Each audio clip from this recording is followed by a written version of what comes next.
사랑하는 유영교회 성도 여러분, 또 이 방송을 시청하는 모든 성도 여러분, 주님의 은혜 가운데 지난 밤도 평안하셨습니까? 오늘 우리가 함께 나눌 말씀은 누가복음 7장 18절로부터 35절 말씀까지입니다. 오늘 본문은 세례 요한에 대한 이야기를 담고 있는데요. 우리가 함께 본문을 읽고 또 오늘 우리에게 주시는 메시지를 함께 나누도록 하겠습니다. 제가 18절로부터 마지막 절까지 쭉 봉독해 올리겠습니다. 요한의 제자들이 이 모든 일을 그에게 알리니 요한이 그 제자 중 둘을 불러 주께 보내어 이르시되 오실 그이가 당신이오리이까 우리가 다른 일을 기다리오리까 하라 하매 그들이 예수께 나아가 이르되 세례 요한이 우리를 보내어 당신께 여쭈어 보라고 하기를 오실 그이가 당신이오니이까 우리가 다른 일을 기다리오리이까 하더이다 하니 마침 그때에 예수께서 질병과 고통과 및 악귀 들린 자를 많이 고치시며 또 많은 맹인을 보게 하신지라 예수께서 대답하여 이르시되 너희가 가서 보고 들은 것을 요한에게 알리되 맹인이 보며 못 걷는 사람이 걸으며 나병 자가 깨끗함을 받으며 귀먹은 사람이 들으며 죽은 자가 살아나며 가난한 자에게 복음이 전파된다 하라. 누구든지 나로 말미암아 실족하지 아니하는 자는 복이 있도다 하시니라. 요한이 보낸 자가 떠난 후에 예수께서 무리에게 요한에 대하여 말씀하시되 너희가 무엇을 보려고 광야에 나갔더냐? 바람에 흔들리는 갈대냐? 그러면 너희가 무엇을 보려고 나갔더냐? 부드러운 옷 입은 사람이냐? 보라 화려한 옷을 입고 사치하게 지내는 자는 왕궁에 있느니라. 그러면 너희는 무엇을 보려고 나갔더냐? 선지자냐? 옳다. 내가 너희에게 이르노니 선지자보다 훌륭한 자니라. 기록된 바 보라 내가 내 사자를 내 앞에 보내리니 그가 내 앞에서 내 길을 준비하리라 한 것이 이 사람에 대한 말씀이라. 내가 너희에게 말하노니 여자가 낳은 자 중에 요한보다 큰 자가 없도다. 그러나 하나님 나라에서는 극히 작은 자라도 그보다 크니라 하시니 모든 백성과 세리들은 이미 요한의 세례를 받은지라 이 말씀을 듣고 하나님을 의롭다 하되 바리새인과 율법 교사들은 그의 세례를 받지 아니하므로 그들 자신을 위한 하나님의 뜻을 저버리니라. 또 이르시되 이 세대의 사람을 무엇으로 비유할까? 무엇과 같은가? 비유하건대 아이들이 장터에 앉아 서로 불러 이르되 우리가 너희를 향하여 피리를 불어도 너희가 춤추지 않고 우리가 곡하여도 너희가 울지 아니하였다 함과 같도다. 세례 요한이 와서 떡도 먹지 아니하며 포도주도 마시지 아니하며 너희 말이 귀신이 들렸다 하더니 인자는 와서 먹고 마시며 너희 말이 보라 먹기를 탐하고 포도주를 즐기는 사람이요 세리와 죄인의 친구로다 하니 지혜는 자기의 모든 자녀를 인하여 옳다함을 얻느니라. 오늘 본문은 여기까지입니다. 오늘 본문을 통해서 제가 여러분과 함께 나누고 싶은 말씀은 23절 말씀인데요. 누구든지 나로 말미암아 실족하지 아니하는 자는 복이 있도다. 옥에 갇혀 있던 세례 요한이 제자들을 예수님께 보냅니다. 그리고는 묻죠. 오실 그분이 당신입니까? 아니면 우리가 다른 분을 기다려야 합니까? 그러자 예수님이 대답하십니다. 그때 마침 예수께서 질병과 고통과 악귀 들린 자들을 많이 고치시며 또 많은 맹인을 보게 하는 놀라운 치유의 사역을 할 때였습니다. 그리고는 하시는 말씀이 너희가 보고 들은 것을 요한에게 말하라. 맹인이 보며 못 걷는 사람이 걸으며 나병 자가 깨끗함을 받으며 귀먹은 사람이 들으며 죽은 자가 살아나며 가난한 자에게 복음이 전파된다고 하라. 이 말씀은 희년에 대한 말씀의 선포입니다. 그러면서 아주 매우 의미심장한 한마디를 덧붙이세요. 누구든지 나로 말미암아 실족하지 아니한 자는 복이 있도다. 즉 나에게 걸려 넘어지지 않는 사람은 복이 있다는 말씀입니다. 예수님께 걸려 넘어지지 않는 사람이 복이 있다? 이 말씀이 무슨 의미입니까? 도대체 왜 이 말씀을 덧붙인 것일까요?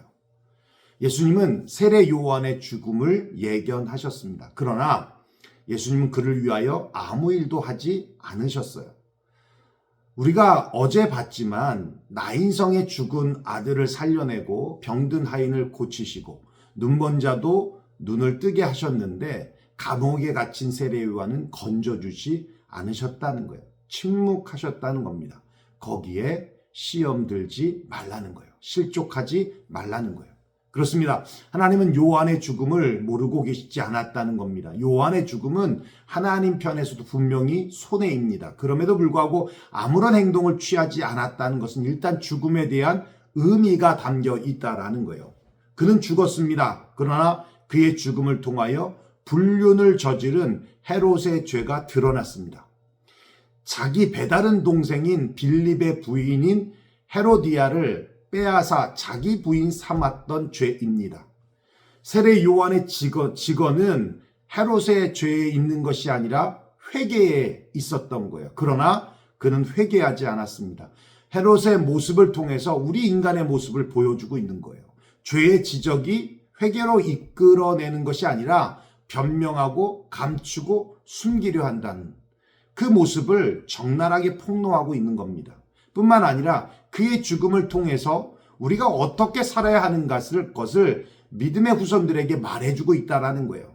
불의와 타협하고 비굴하게 사는 것이 아니라 진리를 목숨과도 바꿀 수 있을 만큼 진리와 함께 기뻐하는 삶을 살아야 한다는 것이죠.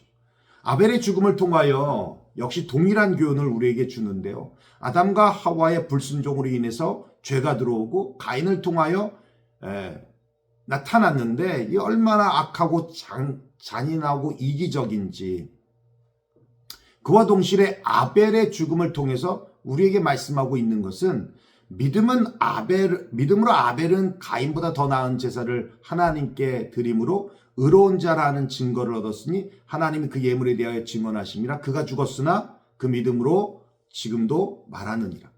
죽었지만 지금도 말한다. 믿음으로 사는 삶이 무엇인지를 지금도 말하고 있다는 거예요. 요셉의 고난은 그의 가족을 구원하기 위함이고, 스데반의 죽음은 바울의 변화를 일으키기 위한 하나님의 뜻이었다라는 거지. 복음은 의로운 자, 준비된 자를 통해서 또 피 흘림을 통해서 자라나고 꽃이 피고 열매를 맺는 것이다 라는 겁니다. 우리나라에 복음이 들어갈 때 얼마나 많은 사람들이 희생을 했습니까? 여러분, 미션이라는 영화 보셨습니까? 그 영화의 첫 장면이 뭐냐면 십자가에 묶여서 이구아수 폭포에 떨어지는 장면이 첫 장면입니다. 몇 년 동안 선교훈련을 받고 남미 오지에 복음을 전하려고 파송이 됐는데, 도착하자마자 원주민들의 독침에 맞아 복음의 복자도 전하지 못하고 순교를 합니다. 또 잡히기도 합니다. 고문을 당하기도 합니다. 살해를 당합니다. 그러면 그들의 죽음은 헛된 것인가? 아니요. 수년 동안 받아왔던 선교의 훈련은 무의미했던 것인가? 아니요. 복음을 전할 그 땅에서의 죽음은 죽음도 선교라는 거예요. 그 땅에 흘린 피가 자양분이 되어서 복음의 길을 닫고 복음의 꽃을 피게 한다라는 겁니다. 요한의 죽음이 바로 그러한 죽음이었다라는 거예요. 우리가 생각하기에는 불행 속에서도 분명한 하나님의 의미가 담겨 있다는 것을 찾아야 합니다.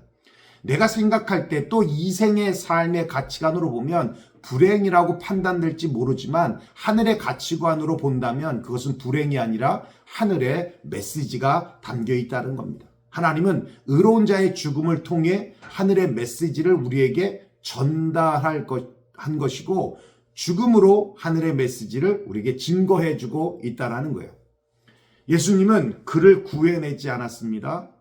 요한에 대한 평가를 이렇게 말씀하세요. 26절에 그러면 너희가 무엇을 보려고 나갔더냐? 선지자냐? 옳다. 내가 너희에게 이르노니 선지자보다 더 훌륭한 자니라. 요한은 선지자들보다 훌륭한 자다라고 평가를 하고 계세요. 왜요? 선지자들은 예언을 했지만 요한은 선지자들이 예언한 실체를 보고 또 그 길을 앞서 예비한 사람이 되었기 때문입니다. 그 실체가 누구세요? 예수님이시죠. 예언된 예수님께 직접 세례까지 줬던 사람이 요한입니다. 그러니까 예수님을 봤다라는 의미에서 어떤 선지자보다도 더 훌륭한 자라는 것이죠. 28절에 이렇게 말씀하고 있어요. 내가 너희에게 말하노니 여자가 낳은 자 중에 요한보다 큰 자가 없도다. 그러나 하나님 나라에서는 극히 작은 자라도 그보다 크니라 하시니. 요한은 여자가 낳은 자 중에 가장 큰 자라고 평가를 하고 있더라는 거예요. 이게 요한의 한계성입니다. 어떤 테두리 안에서의 큰 자입니까? 여자가 낳은 자 중에서. 그 의미는 죄를 안고 태어난 인간들 중에서 가장 큰 자라는 거예요. 그의 생애와 활동을 볼 때 그만큼 위대한 자는 아무도 없었다라는 뜻입니다. 그런데 정말 말씀하고 싶은 말씀은 그 다음에 있어요. 하나님 나라에서는 극히 작은 자라도 그보다 크니라. 예수님은 결코 요한의 위대함을 축소시키는 것이 아닙니다. 그가 비록 위대한 선지자보다 큰 자라 하여도 세례 요한은 이미 시작된 하나님의 나라의 백성들과 비교할 때는 상대적으로 작은 자라는 뜻이에요.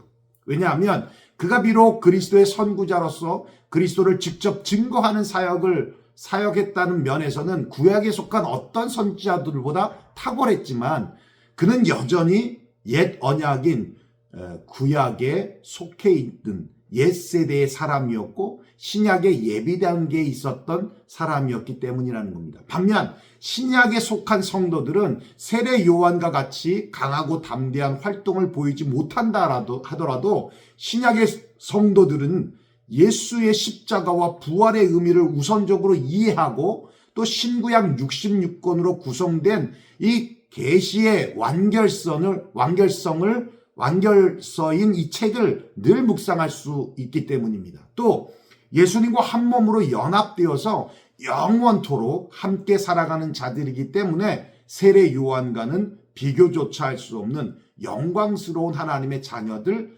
그리스도의 신부가 된 자들이기 때문이라는 거예요. 그러니까 우리가 지금 얼마나 행복한 것입니까? 예수님과 연합하며 살아가고 영광스러운 하나님의 자녀가 되어 하나님을 아바 아버지라고 부르고 완성된 계시를 우리는 어느 때든지 볼 수 있고 들을 수 있고 기도하면 또 주시고 삶 속에 이러한 축복들을 우리는 누리고 있다라는 것이죠. 얼마나 큰 축복들입니까? 그래서 35절에 지혜는 자기의 모든 자녀로 인하여 옳다함을 얻느니라. 여기서의 지혜는 그리스도를 상징하고 있고요. 모든 자녀는 세례 요한보다 큰 자인 신약의 성도들, 하나님의 자녀된 자들, 즉 복음이 대적에 의해서 왜곡되고 비난받으며 세례 요한과 같은 하나님의 일꾼들이 핍박을 당한다 할지라도 그리스도의 복음은 말씀대로 살려는 신실한 성도들에게 큰 위로와 기쁨이 되며 그들에 의해서 세계 만방에 선포되고 옳다고 인정받게 된다라는 뜻입니다. 결국 세례 요한과 같은 사람을 통해서 예수 그리스도가 증거되었듯이 그보다 큰 우리들을 통해서 그리스도가 올바르게 전달되고 증거되기를 원하시는 주님의 마음을 우리는 알아야 한다라는 것이죠. 사랑하는 유영교회 성도 여러분, 또 이 방송을 시청하는 모든 성도 여러분, 삶에 일어나는 일들을 우리가 다 이해할 수 없지만 Let God be God. 하나님을 하나님 자리에 놓고 우리는 우리의 자리에서 불행을 떠나 하나님을 신뢰하고 의지하며 바라보면서 묵묵히 천성을 향하여 나아가는 것이에요. 누구든지 나로 말미암아 실족되지 아니하는 자는 복이 있다. 그 말씀과 같이 오늘도 복 있는 자로 주님께 one step forward, 한 걸음 더 나아가시기를 주의 이름으로 축원합니다.